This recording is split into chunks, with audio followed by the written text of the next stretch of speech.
Buenas, soy Ángel Artero, vuestro profesor de Eficiencia Energética y Arquitectura Bioclimática, y hoy vamos a hacer una visita guiada a una instalación de suelo radiante refrescante en nuestra propia oficina técnica. Vamos con ello. Vale, vamos allá con la instalación. Es una instalación, como os decía, de suelo radiante y refrescante, con algunas peculiaridades, principalmente que está alimentada por energía eléctrica a través de una bomba de calor. Entonces, un combustible que en principio podríamos hablar de que es muy poco eficiente, porque ya sabéis que en esa transformación en las centrales térmicas y en el transporte se producen unas pérdidas muy importantes.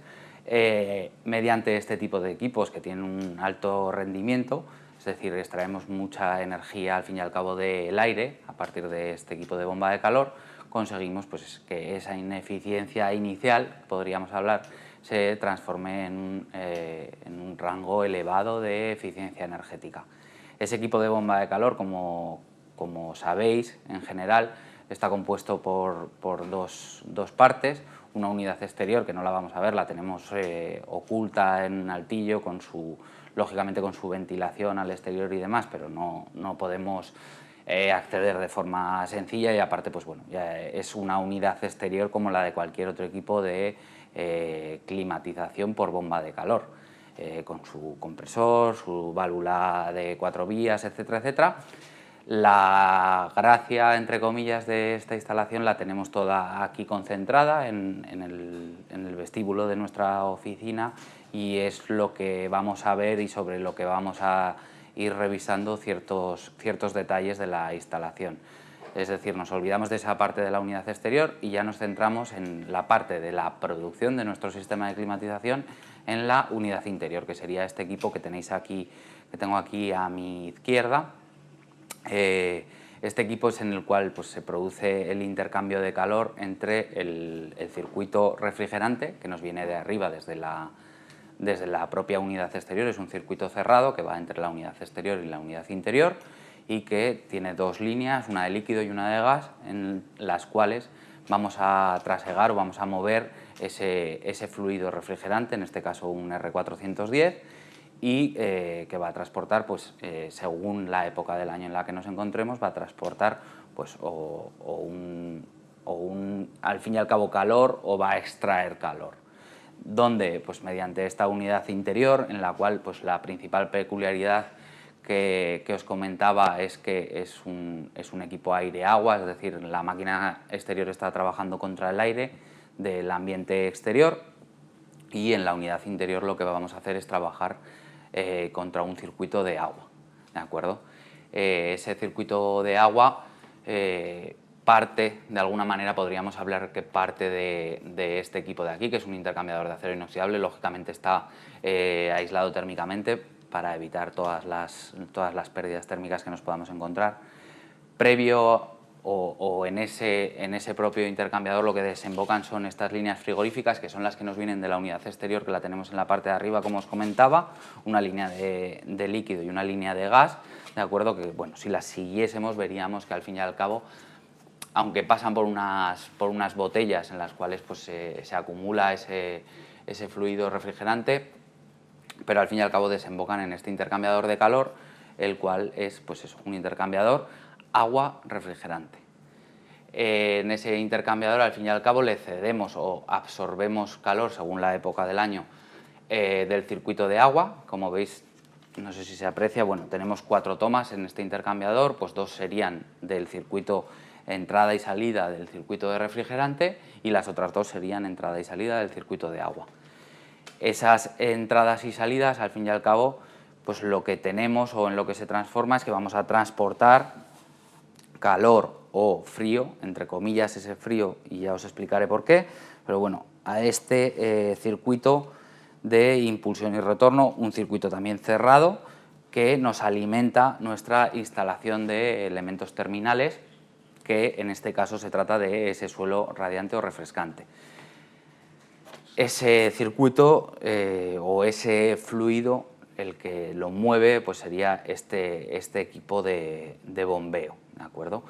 Además de eso, pues lógicamente nos podemos encontrar con una solenoide, una serie de sondas, válvulas de seguridad para evitar sobrepresiones en el circuito, un purgador de aire para evitar que también lógicamente pues que haya aire en el circuito, que disminuye bastante el rendimiento y la capacidad de transportar calor en un circuito tanto frigorífico como de agua. Esos serían un poco los componentes principales, aparte de otro sistema de seguridad que tiene, pues es un vaso de expansión para evitar también las sobrepresiones, al igual que la válvula de seguridad, que evita esa sobrepresión tirando parte del fluido que tenemos dentro del circuito. Pues nos encontramos un vaso de expansión que lo que tiene es una membrana que separa el circuito de fluido del de aire, y lo que hace es variar su posición según la presión que hay en el circuito. Presión que se nos refleja en este manómetro que tenemos aquí, ¿de acuerdo?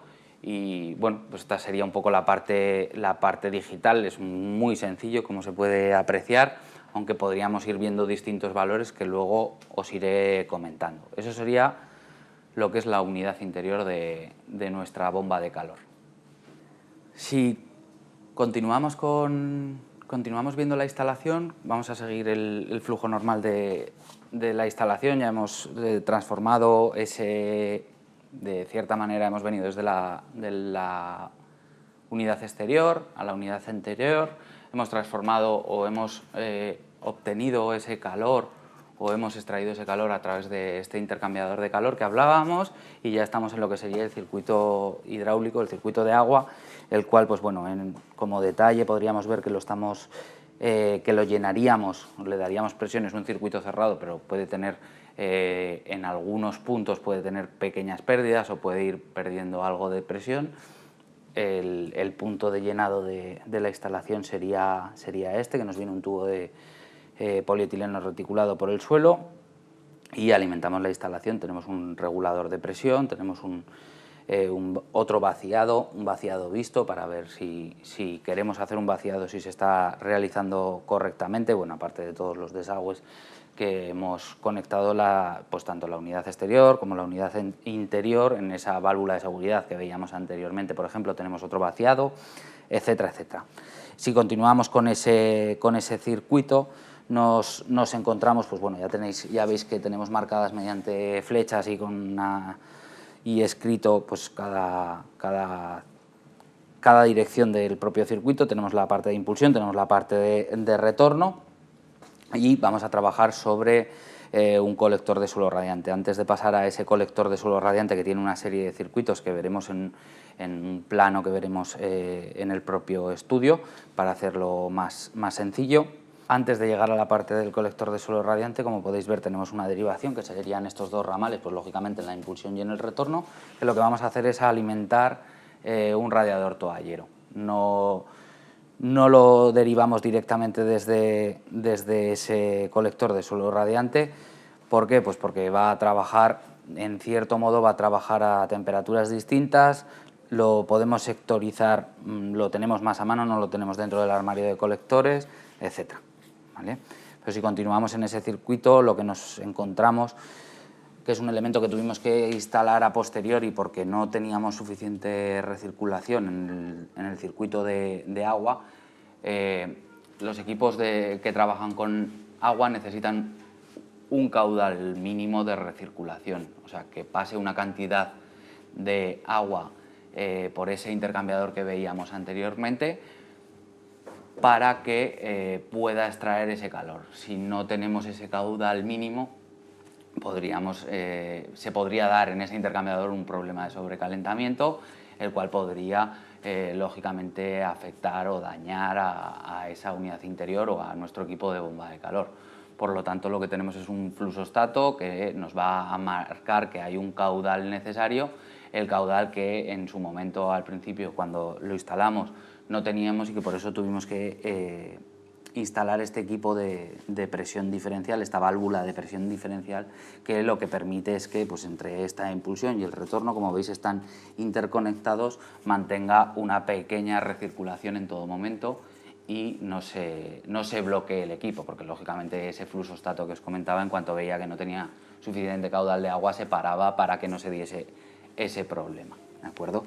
Como veis, bueno, pues este tipo de equipos de bomba de calor tienen ya mucha electrónica y muchas sondas y señales, al fin y al cabo, que permiten que todos esos estados de alarma los podamos detectar y solventar, ¿de acuerdo? Continuamos con lo que sería el armario de colectores, desde donde parten nuestros circuitos del suelo radiante, que es nuestro elemento terminal. Hablo de suelo radiante, ya os he dicho que es un suelo radiante y refrescante. En principio vamos a ver lo que sería lo genérico, por decirlo de alguna manera, el típico suelo radiante de agua. Y pues a posteriori os cuento algunas peculiaridades que tiene por esa faceta de refrescamiento, ¿de acuerdo? Aquí veis, nos encontramos con unos colectores de impulsión. Si siguiésemos esas flechas y ese circuito que tenemos, y bueno, la parte caliente, ¿no? Estos son colectores pues ya preparados para calefacción, que como os decía es la aplicación típica de este tipo de instalaciones, desde los cuales, pues bueno, como veis, distribuimos a distintos circuitos a partir de estos racores, con estos curvatubos, pues vamos a repartir a esos circuitos que veréis en ese plano de planta que a posteriori os enseñaré. Eso en la parte de impulsión, en la cual, como podéis ver, pues bueno, nos encontramos una serie de reguladores de caudal, ¿de acuerdo? O caudalímetros, los cuales en la puesta en marcha de la instalación pues se han dimensionado los circuitos, que tienen una serie de metros. Normalmente cada circuito tiene que tener menos de 100 metros de longitud lineal, y ese circuito, por lo tanto, para esa temperatura a la cual vamos a estar emitiendo, pues en calefacción normalmente 30-35 grados, pues lógicamente eso nos aporta o para dar esa emisión calorífica para la que lo hemos dimensionado, tiene que tener un caudal determinado. Este es el punto en el cual nosotros hemos regulado ese caudal, que también lógicamente depende de la longitud a la que se encuentra ese circuito. En la parte del retorno, que sería esta parte que tenemos en la parte superior, valga la redundancia, en ambos casos, como veis, nos encontramos otros purgadores de aire, porque son el gran problema que podemos encontrar en circuitos de agua, como os decía anteriormente. Nos encontramos estos cabezales electrotérmicos, que bueno, en este caso, como podéis ver, están sacados de su posición, porque están al fin y al cabo todos puenteados, y los mantenemos todos abiertos. No hay una regulación por circuito en este caso, dado que el local, la oficina en la que nos encontramos, es un espacio diáfano y tiene todo el mismo uso, de tal manera que mantenemos las condiciones térmicas en todo momento en el conjunto de la estancia. Esto que nos permitiría, o estos cabezales, que son lo que nos permiten, pues lo que hacen es convertir esta parte del colector en una válvula de 2 vías. Aquí lo que tenemos, aunque no se podrá apreciar muy bien, es un émbolo que va a actuar sobre el circuito en concreto, y lo que va a hacer es abrir o cerrarle el paso según lo que le estemos pidiendo a dicho circuito. Es decir, por ejemplo, si esto fuera una habitación en concreto, una habitación que se utiliza por la noche, ¿de acuerdo? Nosotros podríamos tener un termostato, el cual podría estar apagado durante todo el día. Nosotros le daríamos a la temperatura de consigna que quisiésemos. Estamos en invierno, pues por ejemplo lo subiríamos a 21 o 22 grados, y este cabezal eléctrico recibiría esa señal y abriría este émbolo para dejar que ese primer circuito, que correspondería lógicamente, pues vuelva a recircular y empiece otra vez a mandar calor a esa habitación de la que estábamos hablando o simulando, ¿de acuerdo? Esta sería un poco esa parte de regulación eléctrica que podríamos hacer, y que es otra de las grandes ventajas que nos encontramos con una instalación de suelo radiante, esa zonificación que nos permiten estos cabezales electrotérmicos. Vale, continuamos con la instalación, siguiendo ese orden que ya hemos un poco definido. Hemos visto la parte del colector y vemos cómo, o comentábamos cómo salíamos de ese colector con los distintos circuitos. Ese tubo, que en concreto nos encontramos en este caso con un tubo de polietileno reticulado, pero con una barrera antioxígeno. Tenéis que tener en cuenta que esto es una instalación que tiene una larga vida útil, una instalación de suelo radiante, pero que tenemos empotrada en el suelo. Y que, como hemos comentado en más de una ocasión, es contraproducente que en esa instalación entre aire. ¿De acuerdo? Por lo tanto, ese tubo tiene esa peculiaridad de esa barrera antioxígeno para evitar que nos entren esas moléculas de aire, aunque tengamos esos dispositivos de protección que comentábamos, que son los purgadores de aire. En ese suelo, aunque veremos un detalle de cuáles son las capas que lo conforman, principalmente los dos elementos que más importancia tienen serían esta base con estos soportes o tetones que les llamamos, que nos permiten darle forma a los distintos circuitos y, como veréis en ese plano, pues hacer esos meandros que nos permiten captar una mayor superficie o dar servicio en una mayor superficie con este tubo que vemos en este detalle o en esta sección que os he querido mostrar. Bien, llegamos a esta parte de las peculiaridades del suelo refrescante, ¿de acuerdo? Ya veis que en todo momento estoy hablando de suelo refrescante y no refrigerante. ¿Por qué? Porque no tenemos una cantidad de energía, una potencia emisora en refrigeración suficiente como para considerarlo refrigerante, ¿de acuerdo? Se consiguen bajas potencias y eso, que el suelo está dimensionado para eso. ¿Qué quiere decir? Pues que los tubos los hemos unido más para tener mayor superficie de emisión.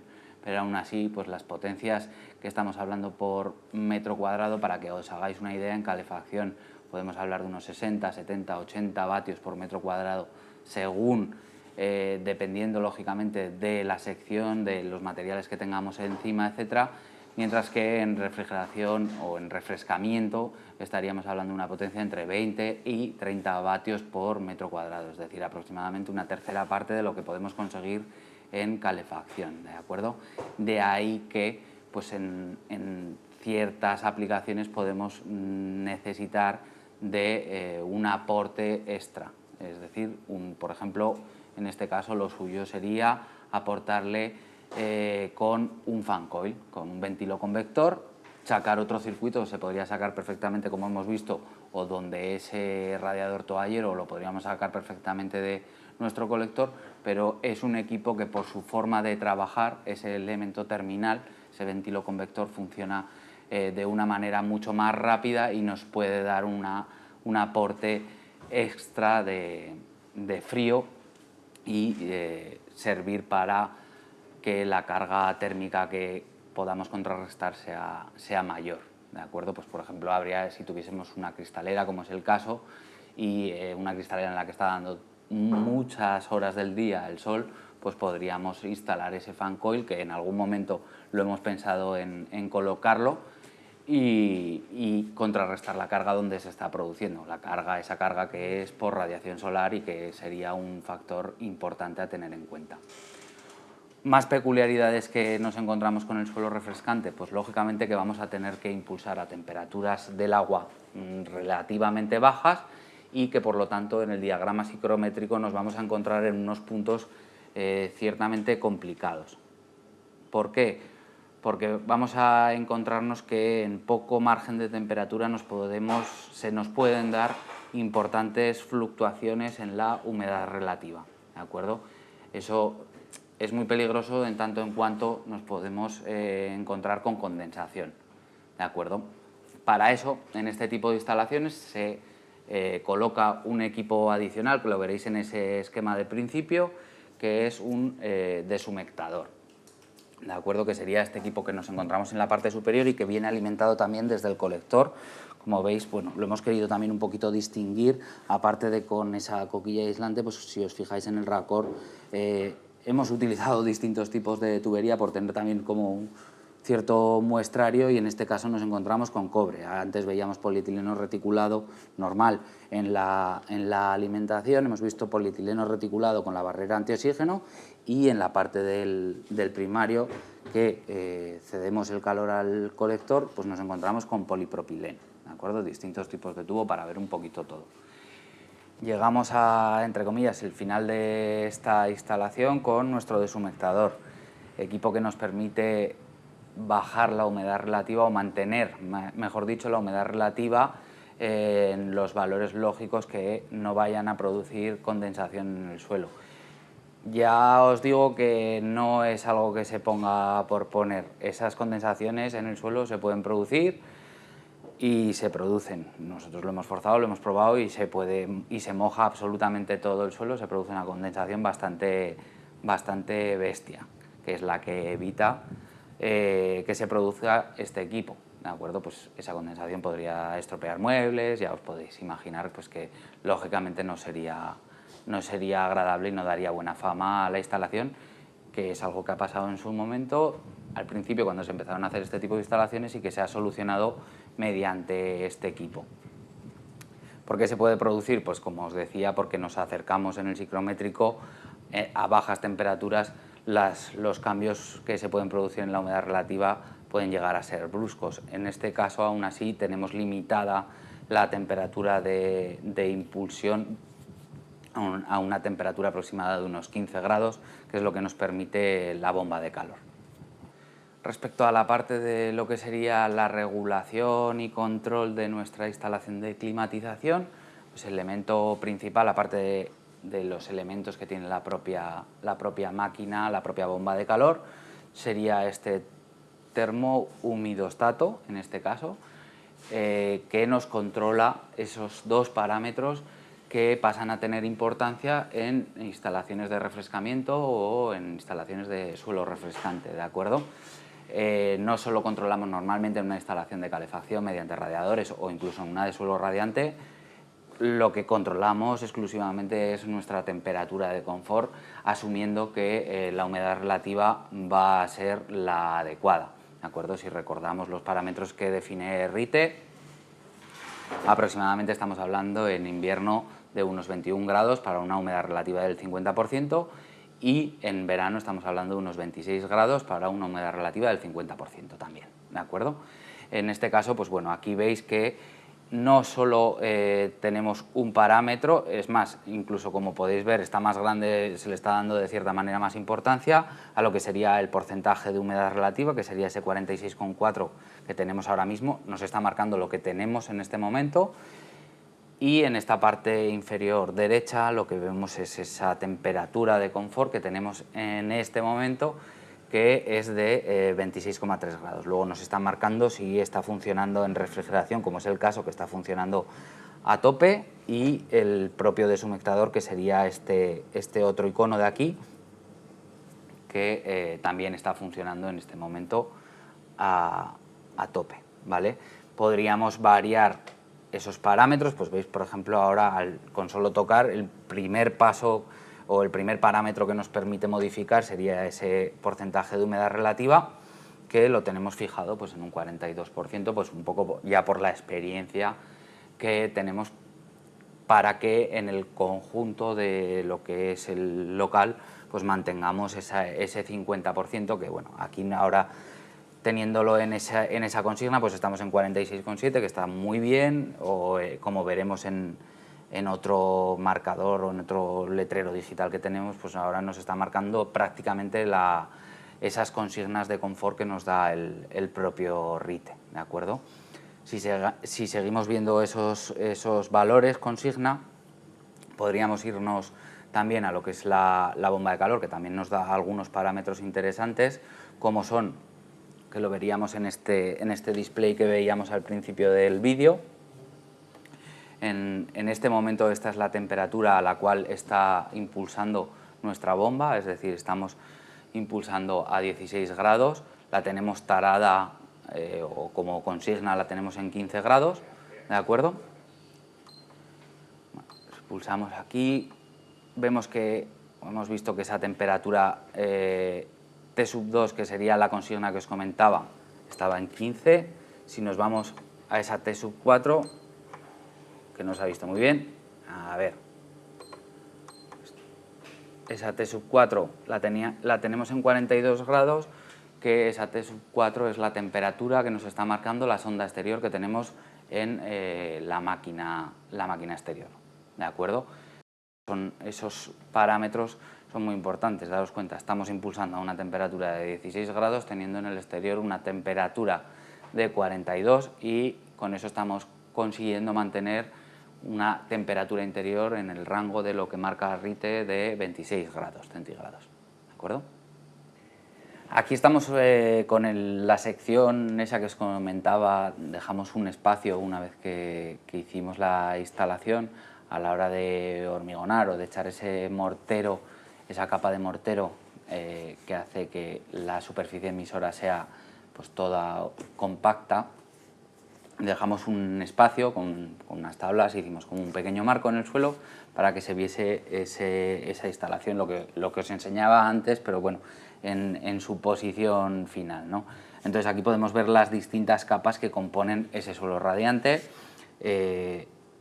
Sobre la solera del propio local colocamos esa placa base con los tetones que os comentaba, que como veis nos permiten hacer las curvas para hacer los distintos meandros de cada uno de los circuitos. Aquí estaríamos viendo un poco más o menos la conexión de dos circuitos. Este sería el primer circuito y este sería parte ya del segundo circuito. Como veis, a posteriori se hormigonó o se echó ese mortero con un termofluidificante, es decir, que hace que mejore la transmisión térmica de dicha capa. Y hace muy poquito hemos dado un paso más y hemos puesto este porcelánico imitación madera, que podéis ver como última capa y capa decorativa, ¿no?, por decirlo de alguna manera, de nuestro suelo radiante. Es otra de las peculiaridades que podríamos comentar sobre una instalación de suelo radiante, que lógicamente cada una de esas capas influye en la emisión térmica de la propia instalación y por eso tiene mucho sentido el que esta última capa decorativa sea una imitación madera, porque bueno, pues es un local representativo, es una oficina y lógicamente pues queríamos que fuese algo chulo, pero no podemos colocar un suelo laminado o imaginaros una madera, un parquet, porque como bien sabréis, esos materiales son materiales, al fin y al cabo, la madera es un material al fin y al cabo aislante y estaríamos evitando una buena parte de la emisión calorífica. A más, si por ejemplo tuviésemos un problema con el deshumectador, se nos descontrolase y generásemos condensación, en esta última capa que tenemos de porcelánico no habría absolutamente ningún problema, y si tuviésemos una madera, nuestro suelo quedaría destrozado en poquitos minutos. Bueno, pues hasta aquí esta visita guiada a lo que es una instalación de suelo radiante y refrescante en una oficina. Ya sabéis, me tenéis a vuestra disposición en el campus. Soy Ángel Artero Navarro. Un saludo.